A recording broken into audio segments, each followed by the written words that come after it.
Well, the sport of track and field is hard. The training is stress adaptation, Mm. and then the competition becomes stress management. So it's a thing where you're stressing your mind and your body daily, and your emotional state daily. So you have to try to find a way to fall in love with that. That requires a lot of accountability, definitely a positive inner voice, because there's a lot of times in that where people don't sign up to cramp and throw up and feel this type of way every day, but I signed up for it and I was in it. So I had to be accountable for everything. The training was grueling. You ask any track and field athlete, especially the 400 meters, that's a hard race. Um, but like I said, it was something where I had the character that fit that race. And I had a character of understanding that it was about bringing my best self to something every day. And that started in the preparation. Hi, welcome to Say More Words, a podcast that was created to emphasize the human experience through stories. I hope that you come here to learn, to expand, and most importantly, learn how to say more words. Speak your story, speak your truth, boo boo. We're so happy you're here. Hey, I'm so excited that y'all are here today. I am excited, especially if you follow me on Instagram and socials and stuff like that. I've been trying to get my good friend here on the podcast, and I am so excited to have LaShawn Merritt on the podcast today. Before I tell you a little bit about him from my perspective, LaShawn, what is our song of the day? What is our song of the day? You got to pick the song of the day. So it could be like your Oh, favorite song. It could be maybe the song that you listen to get into the zone. my favorite song of the day. Uh, well, this is an old one. This is one when I started that never gets old. I'm gonna say "Eye of the Tiger." Ooh, Eye yeah. of the Tiger. I had a 400-meter mastermind class for high school athletes this weekend, and I poured into them, and it was definitely that eye of the tiger type of mentality. Accountability, knowing who you are, going for what you want. Yeah. Ooh, I That's love it. I love it. All right, y'all. Well, I'm super excited to introduce you to my friend LaShawn Merritt. You may know him. He is a four-time gold medalist for the Olympics, for the USA team, and 19-time world champion. I met LaShawn in Miami of last year. I don't remember. Oh, we were at a BDC Black Diamond Club event. And everyone's like losing their mind. And I'm like, whatever. You got cool shoes, dude. It's nice to meet you.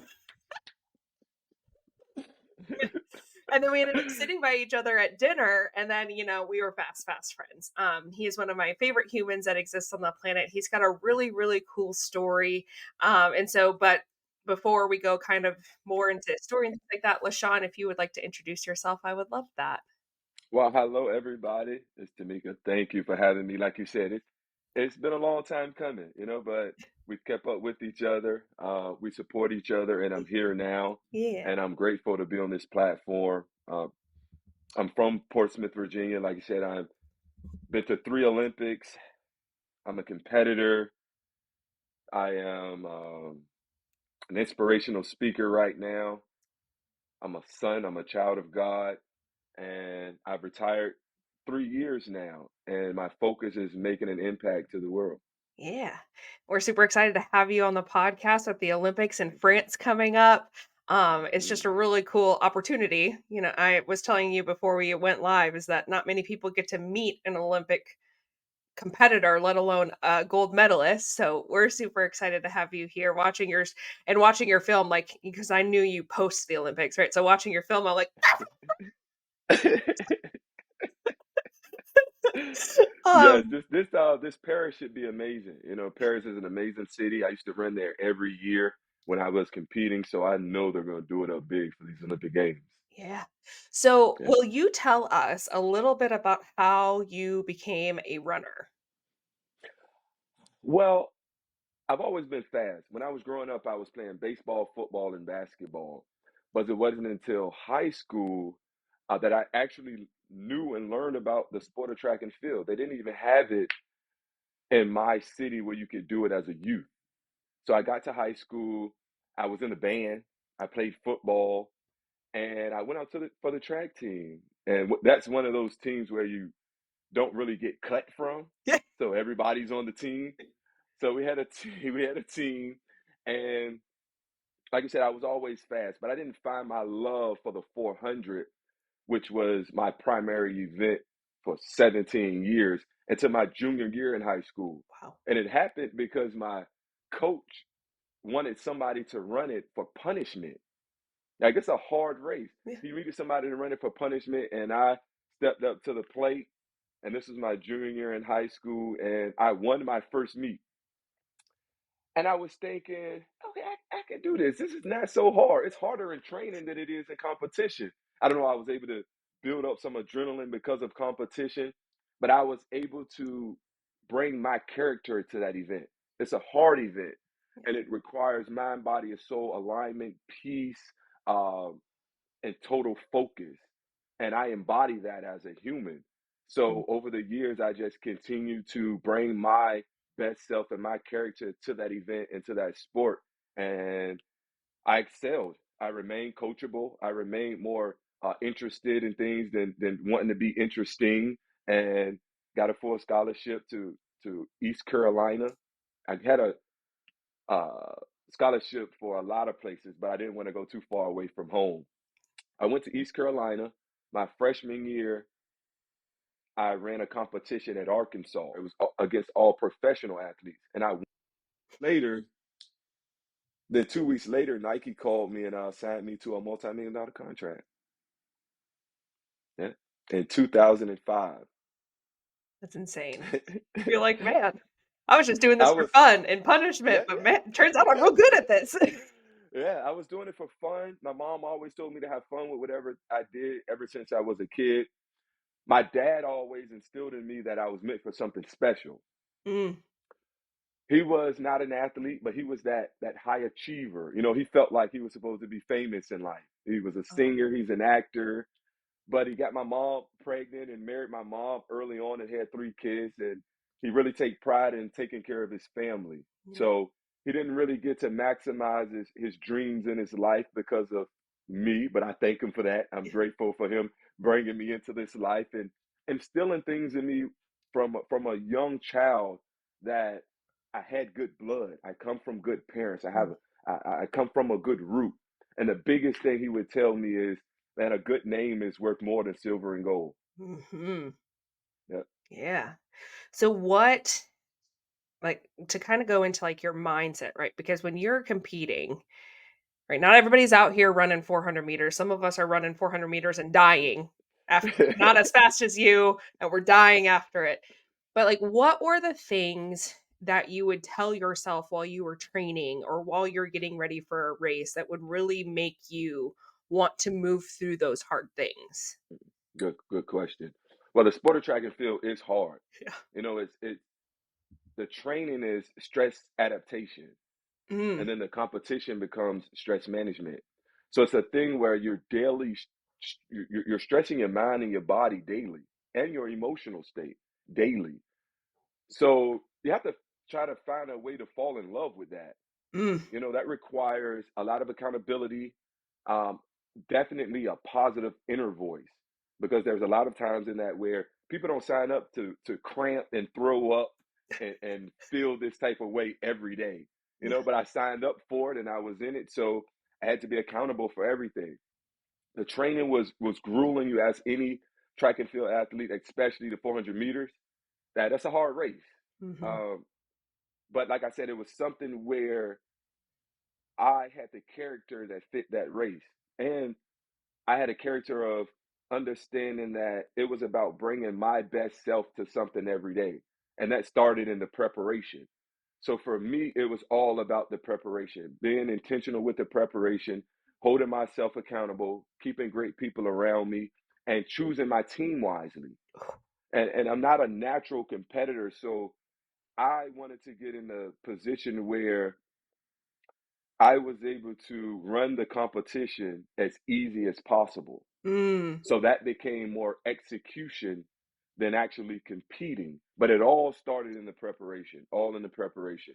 You know, and one of the biggest things for me was my drive. outside of my character of the discipline and everything, I had an older brother who was 5 years older than me who passed away before I even started running the sport of track. Mm. Well, before I even got into the sport. Yeah. When we were younger, I used to I used to race his friends up and down the street from pole to pole. He was a guy who during my baseball and football years when I was younger would be at the baseball game and loud, that's my brother, that's my brother. And before the game, he's telling me, man, I give you $10 every home run. I give you $10 every catch you make. I give you this. Um, so he was the life of the party, class clown, most likely to succeed, everything. Mhm. And unfortunately got murdered his freshman year in college Mm. I'm and so never got a chance to see me run, you know. So during those dark days, hard days of training, within that positive inner voice, it was a lot of we got this. You Mm. know, I ran for him every step. When I started running the 400, I could feel him like guiding me a little bit. I would say that early on in my career. Yeah. And I just embodied it and remained coachable. And it became more than just myself of why I was doing what I was doing.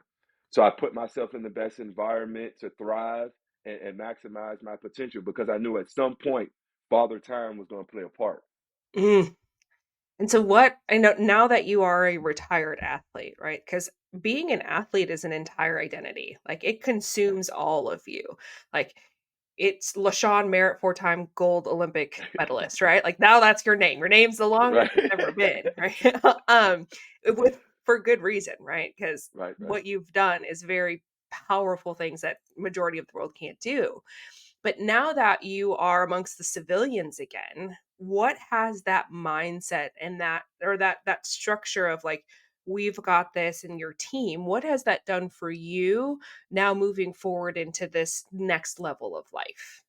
That's a great question. Back to my dad, right? So Yeah. my dad was this guy, and he would tell me often, "Man, if I had that speed and everything, I don't know what I'd do with it. If I had that time, I don't know what I'd do with it." In my brain, I was thinking, you know what? Somebody told me a long time ago that sometimes things skip generations, Mm, you know. And I feel like, man, and maybe I got this like for a reason. Like it skipped that generation and hit me because I was able to maximize what I was given. mhm, So for me, it's difficult because it's not the same team I had in the sport of track and field. yeah. The biggest thing is I'm taking the same approach that I took to pick that team, Yeah. Ooh. which was the character, the vibration, um, the accountability, just the character in a person. I want them to be good at their job also. Yeah. But I'm taking that same approach because I've always thought I was more than just an athlete. Mm. Because, like I said, my dad would tell me, I know if I had that, I don't know what I would have done. In my brain, I'd always think, I put in a lot of work for this. Like, you gave me the structure. Yes, I thank you. But my daily grind Yeah. is, it's a lot. Yeah. You know, so that means from that, knowing that I wasn't just that, and there was a lot more to me, in the second part, I'm taking that same formula that I learned in the sport of track and field. It's an individual sport. Yeah. So I feel like life is individual and then it could parallel over where I know delayed gratification. Mm. I know accountability. I know this. I am the discipline over external motivating factors coming in. Yeah. Um, I know how to fall in love with the process. The biggest thing I miss from being in the sport of track and field is the day-to-day routine. It's not the likes or the or these world stages or medals. Yeah. It's the day-to-day routine, the accountability, the discipline, understanding the rest and recovery, dotting the I's, crossing the T's, and being able to show up the next day my best self because of how I prepared before. Mm. So in this new chapter, it's well after retirement, it's okay. It's been difficult because I've been springboarded into certain things because of what I did in the sport of track and field, where I feel like I haven't really did all of the work. You know, Mm. I'm kind of like I was the work Yeah. because of doing these things and doing a lot of visualization and meditation and all the things that I was doing in the sport that I didn't really know I was doing. That's the interesting part. Mm, You know, mhm. I'm doing all these things and then I get out of the sport and people are telling me, "Hey, you are practicing this and you are doing this and you are doing that." And I had no idea. Yeah. You know, so the interesting part is learning from everybody right now, understanding what I was doing, people who had invested in things to learn that came kind of natural to me, Mm, mhm. figure out a way to pass that forward. But the biggest thing is trying to figure out a team because there's a lot of people who do a lot of things and because of my accolades and because of what I've achieved and who I am, I'm able to be put in certain places. But sometimes I haven't really did the work and the work takes time.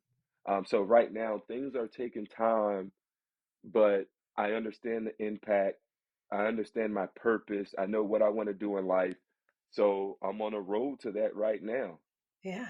And I think what's really important for that too is, you have superhuman strength and superhuman talents, but you're also just, hashtag human. Human. Like you are a Right. human. And it's really important for people to realize that, just as any human, people we see on stages, just as you said, they go through their transitions. They have Right. the changes. A lot of people live in this space that it's just them, right? It's Right. just them going through hard times. It's just them having to transition. It's just them having to do XYZ when in actuality everyone has to do it. It does not matter if you're on a world stage or if you're on a stage here in your hometown. Like everyone has to have those transitions and everyone has to have Absolutely. a team. Like that was one I think one of Absolutely. the most important things that you said here too is that you are the talent, but it's not just you. You could never Right. actually truly ever do it alone. And there's so many people who think like I have to be able to do this on my own. It's like actually Right. you don't. You don't. You You need your don't. people. You do. And I've always had a team. I went far with a team. Yeah. In the sport of track and field, it was my coach, my chiropractor, my agent, my massage therapist, um, and my family. Mm, And I've always had a small core group. And really I have three friends that I've had since second grade. Those same friends I talk to almost every day today. ah, And they don't do the same thing I do. We're totally different. They're into totally different things, but the respect is there. Um, they understand my vision. The yeah. support is there. It goes both ways. A healthy give and take in whatever we do, and I love those guys. Well, and as someone who's had a chance to meet some of the people that are on your team, I think one of the most powerful parts is that the people on your team look at you and support you like you are magic. Like the Right, magical human being that you are. They love you like you are family right, um and are willing to put in the work too. right. Absolutely, absolutely. And people. I feel like at a certain level, people are impressed by the work. Mm, The work and people have this money and show off and whatever, whatever. But yeah. the work, and I understand the work. I am that high performer before that high achiever. I'm Mm, that day-to-day high performer. People ask me all the time, "How'd you make it here? How'd you make it here? What do you think about this?" I said, "Man, before any of that, it's the high performer. It's that day-to-day work that you have to put in. That's where the 17 years, the several gold medals, and the high achievements will come. yeah. But you have to become that day-to-day high performer and fall in love with that process." Oh, that's so I mean, that's key, and I think a lot of people need to hear that. Like, so many people are truly chasing the next step or the next big win or the next thing, and in actuality, the magic does come in the day-to-day work. What Right? you're And willing to results do take time. repetitively over and over and over again. Over and over and over. And results take time. You know, we're in a society right now with social media and everything, and they want the next thing so quick, so quick, so quick. But I actually come from that street team, not too far, but selling CDs out the trunk. Yeah. I know people who was that day to day. I used to go door to door and cut grass. And I remember back in the day, I for the fundraisers, I used to keep the fundraiser box from like a sport and then go and buy my own candy and put in the fundraiser box and go door to door So I did it all. I did Yep. it all. So I know that grind type of thing. So when I Mhm. fell into that sport and it was that day to day grind, I loved it. And now that I'm in life, it's different. I understand that a lot of things I did weren't so common to the average person, Mhm. which is like the focus, the discipline, the accountability, all these things, the hard work, the delayed gratification, um, understanding how to pick a team, understanding how important peace is. I lived that for so long, and I'm trying to find that now. I have no wife, no kids. I love impact. I'm always talking to kids. My mom was in the school system. My sister has 6 kids, so I have a lot of nieces and nephews. Yeah. Everybody's in sports, and I love it. I love it. I honestly went through a identity crisis after the sport. Mm. I didn't know that was really real, and uh, I didn't know how to handle that. Yeah. That was a scary part of my life where I did the sport and people saw me as this person, but I didn't want that to define me. Mm. So it was okay, what do I do now? Like everything, I have no contract, no group, no team. Now I have to start from square one, but I have to realize I am more than an athlete. And I put that formula together to become a champion from ear to ear. Mhm. That's where the formula is. So I need to take that formula and what I know about myself and figure out a lane or a couple lanes that I don't mind doing that same type of bringing myself to it every day. Um, Delegating some so I could have time now because I have to know the things in order to delegate. So I'm in a big learning phase right now. Yeah. But fortunately, I put in so much work at first that people respect and understand how difficult that was. So I'm getting opportunities. I love speaking. I love doing camps. I'm right now building the business of these things, Yeah. and I just got into these things like less than a year ago. I found out what I really wanted to do and what moved me and what filled my heart with passion. So hopefully there's a long runway ahead of me and you inviting me on shows like this and like-minded people and keeping this energy and vibration going. I'm grateful for it. Yeah. Well, we're super excited to have you next spring at my conference as well. Yes, LeapCon's going to come out next spring, and I think it's just really super important that people get to see that that human side of right, extra human people, and for you to see that, like what you did is not. It's just like you said earlier, like what you did is not uncommon.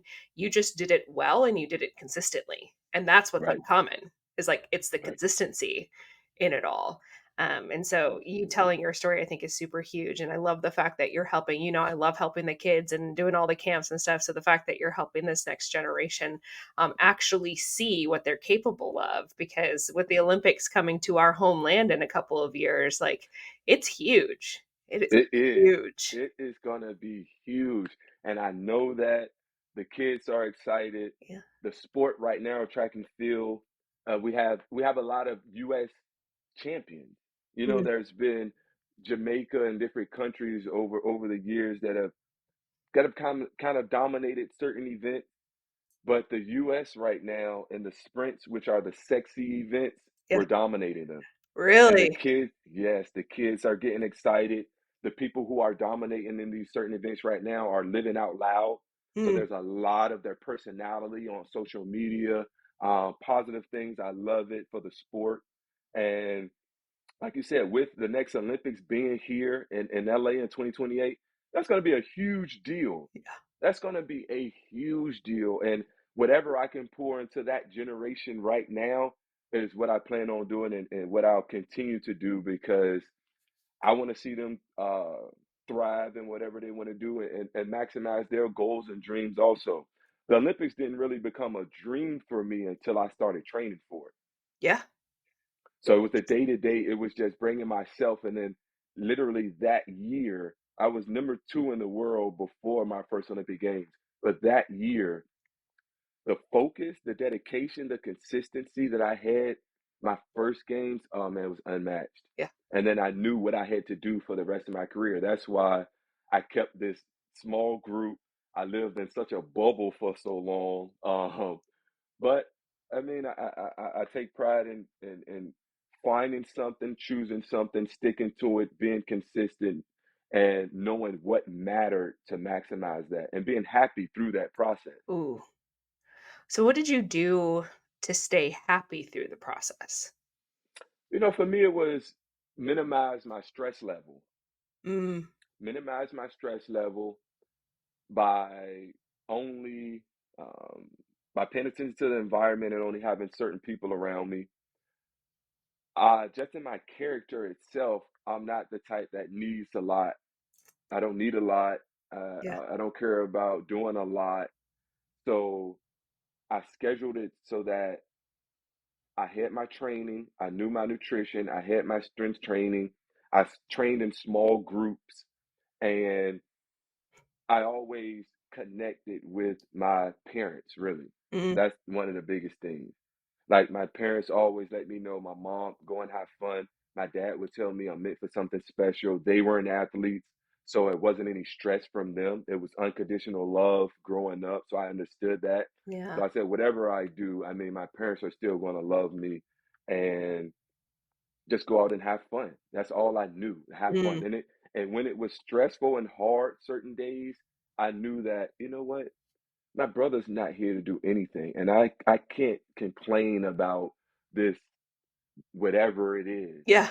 Take it a day at a time and just be grateful that I have the opportunity and prepare myself to bring my best self. It was all in the preparation. Mm, mhm. That's awesome. That's huge. Well, I'm so very thankful that I got to spend time with you, that you stumbled into my life and I get to do life with you and learn from you every time I chat with you. I learn something else about Thank you. how your brain works and how wonderful and beautiful and strong and kind and caring you are as a human and as an educator and as a world changer. I'm just so very thankful that I get to do this life with you and that you get to share with my people and from here and from stages and we just get to go through and change the world. I love the notion of Thank just you. go out and have fun because there's so many Thank people who you. think that life has to be hard or it has to be Yeah, stressful when in actuality if you change it to just go out and have fun, a lot of things can change. A absolutely. lot of And things. I'm excited right now because yesterday, so I do these camps. I do them for kids age 8 to 18. But just yesterday, I put on my first 400-meter master class, Ooh, and it was exciting. I had an intimate group. yeah, Um, I studied that event from the mental part, the emotional part, from the science, physics of it. yeah, So I understand it, right? So I said, I want to do something specifically for 400-meter runners. I didn't know how it was going to turn out. yeah, I put it out on social, and it was just bing, bing, bing, bing. I said, okay, we have something here. yeah. We're We have going. something. Yeah, they appreciate. I show up around and I talk to kids, so I show the character, and I understand a lot of times it's the messenger. Mm, mm-hmm. You have the message. People can say the message, but the messenger matters. Yes, it does. And I've been in a position to see the feedback and understand that. So Yeah. I put on this class. This is a shirt I had, the LaShawn Merritt, I love it. the Heart of Gold, plus the Mastermind class, and I also got uh, books for them. So I got a book made like this, Yeah. and then I wrote something inside of the book for everybody, and they took notes, and they have something to take back to them to let them know, hey, you're a part of something special, and you can do it too. Oh, So that's that was an amazing. amazing event. That is amazing. One of the things I'm gonna link in the show notes for those of you that are listening, I'm gonna link the LaShawn Merritt Foundation, how to get a hold of him. So if you want to host a camp for your children, I highly suggest you do so. Um, he does those classes.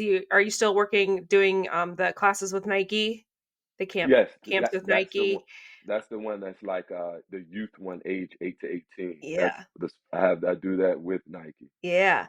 So there's lots of different opportunities, one to train with him, but as he said, one of the most important aspects of it that he can teach your athletes and yourself is that it's the mindset work first. Absolutely. then the athleticism comes second. So we'll link all of Absolutely. the information in our show notes for you so that you can contact him if you'd like to get any of those set up. I'm sure you'll see him again on the podcast at some point, and you'll see him on some of our stages for the Evolution Collective. But LaShawn, I appreciate you. I appreciate your friendship and Yeah.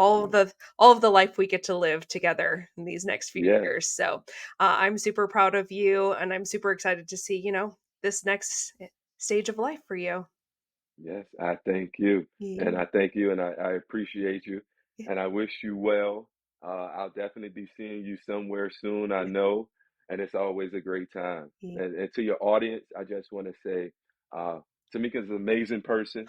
I've had the opportunity to be in person with her several times, and it's always an amazing time. And the words of wisdom that you've told me, I still hold, and I just hope we can continue to just make an impact together. Yeah. I love it. I love it. Well, LaShawn, thank you so much for being here. And y'all, we've got a list of Olympic athletes that are coming on for the next month here for the Olympics coming up. Make sure to watch the Olympics in France. Apparently, Yes, USA is going to kill it this year. So we're super excited. yes, yes. All right, y'all. Have a great day, and we'll see you next week. Thank you.